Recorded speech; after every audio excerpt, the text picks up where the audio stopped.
Donald Trump just pulled off a colonial scam in Africa. This is a war that involves Silicon Valley and Californian tech. And ultimately, the price for all of this is paid for in the blood of African souls. Hello and welcome. If you don't know me, my name is TJ. I'm Nigerian and British mixed. And on this channel, we talk about African geopolitics.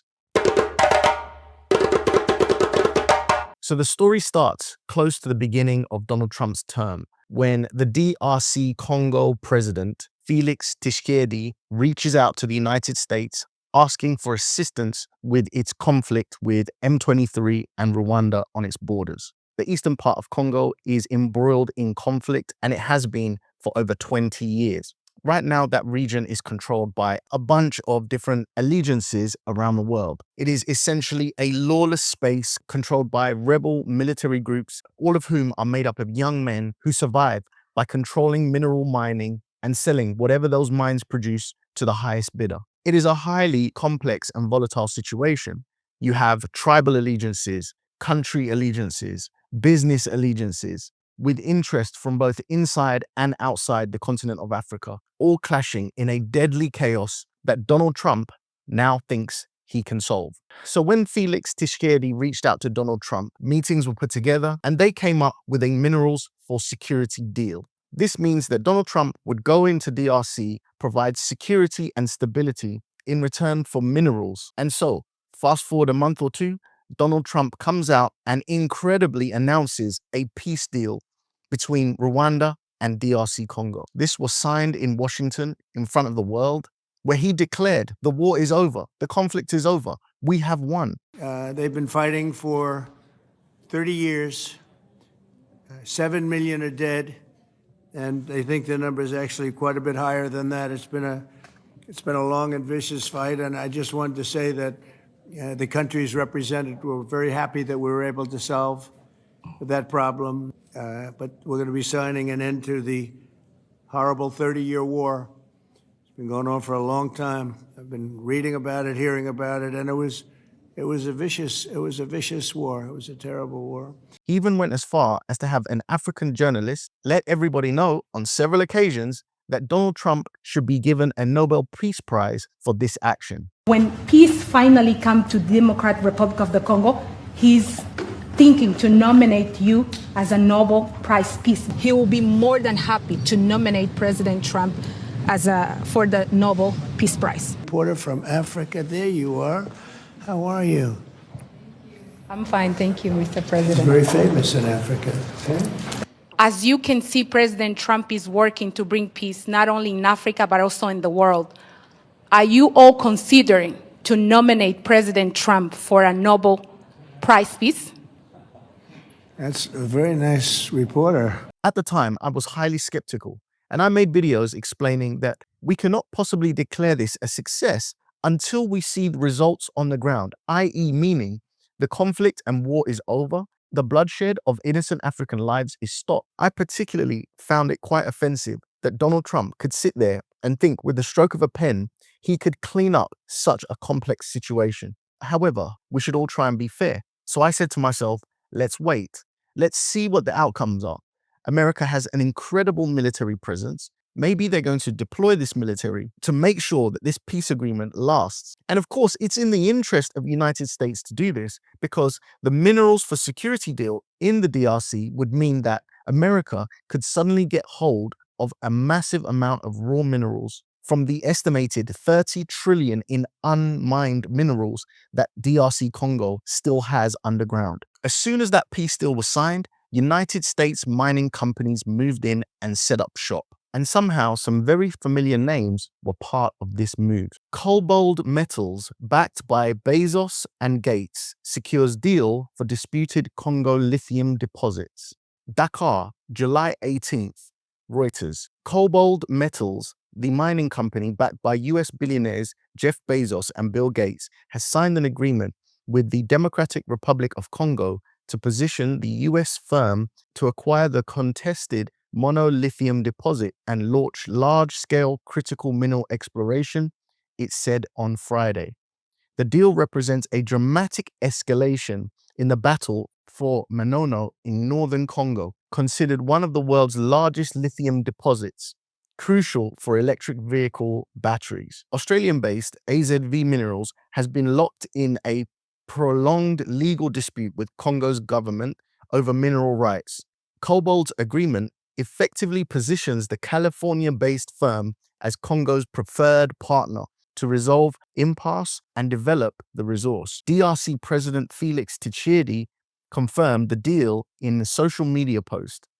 AVZ could not be immediately reached for comment. So essentially, they've kicked out the Australians and they've put the Americans in. The deal was signed by Congo ministers and Cobalt's local director on Thursday, but was announced on Friday. So what we have is Donald Trump signs a minerals for security deal, and almost immediately, a United States mining company gets to set up its mining operations in Congo. So right now, as we speak, the United States are benefiting from DRC Congo's lithium, mining it to a company that is owned by Jeff Bezos and Bill Gates. You'll probably notice one of my recent videos about Bill Gates and his actions within the continent of Africa. Something that I think everybody should be aware of. What he's doing amounts to some of the most sinister and unsettling practices that I've ever known about in modern Africa. His actions affect African agriculture, it affects the health of African people, and it affects the reproductive ability of African women. I urge you to go and check out that video after this one. I'll make sure it's linked at the end of the video. So while the United States, its big tech billionaires, are benefiting from DRC Congo, there must be peace and stability in the region, should there not? After all, Donald Trump has declared it by signing a paper. He's made a deal, and we've seen American companies come in and take advantage of this deal. Well, here's another article. The article states, fighting resumes in eastern DRC Congo. Violent combat has broken out between the Congolese army and the M23 armed group in Eastern Democratic Republic of Congo despite a peace treaty. Security and local sources told Agence France Presse AFP on Monday, August 11th, Kinshasa and M23 signed a declaration of principles on July 19th, in which they committed to a permanent ceasefire. Following the signing of the peace agreement between the DRC and Rwanda in late June, just a few weeks of signing this agreement, we have a breaking of the ceasefire, war breaking out again. Where is the security? Where is the peace? Yet what's happening with the minerals? They are going to the United States.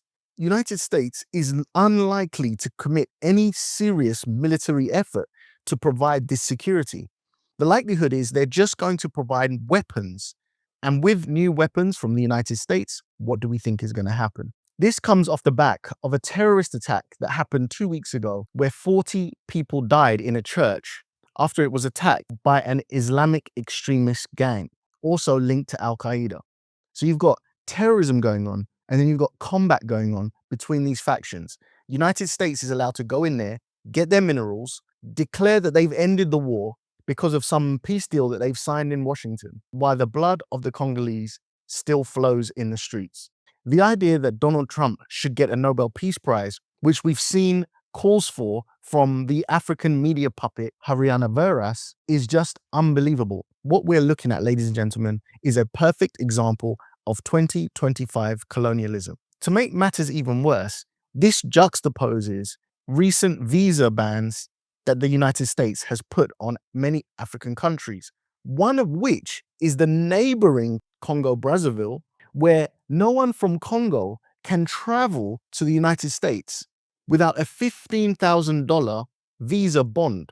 So at the same time as they're taking the minerals under the pretense of freedom and peace to the tune of billions of dollars going to Silicon Valley, going to Bill Gates and Jeff Bezos, the citizens of the neighboring country cannot even travel to the United States without first paying a $15,000 bond. Now, who is to blame for this? You could make the easy observation and blame Donald Trump, but in my opinion, that is not the right way to think about this.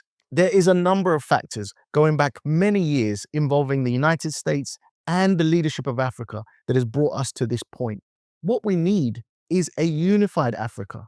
We need an Africa that says, if you're going to be mining for minerals in Congo, then you have to remove all travel bans. We've seen the tariff wars. That's another scenario where we could have banded together and made a universal tariff position such that it benefits every single African country on the continent. But here we are, bickering, fighting amongst ourselves, so that we can benefit from selling raw materials while the rest of the world gets to add value and sell those products back to Africa or into the tech industry and fuel artificial intelligence, electric cars, smartphones, and the rest. If it is not obvious by now, Africa has to become unified. They have to de-emphasize the colonial borders, and they have to work as a unit when dealing with China, Russia, the Middle East, and in particular, the United States, who have now shown us that it doesn't matter whether it's 100 years ago or yesterday. They are willing to come into Africa and take what they want for the lowest price possible, whilst publicly treating Africa without the dignity it deserves, encapsulated by the visa ban you currently see right now.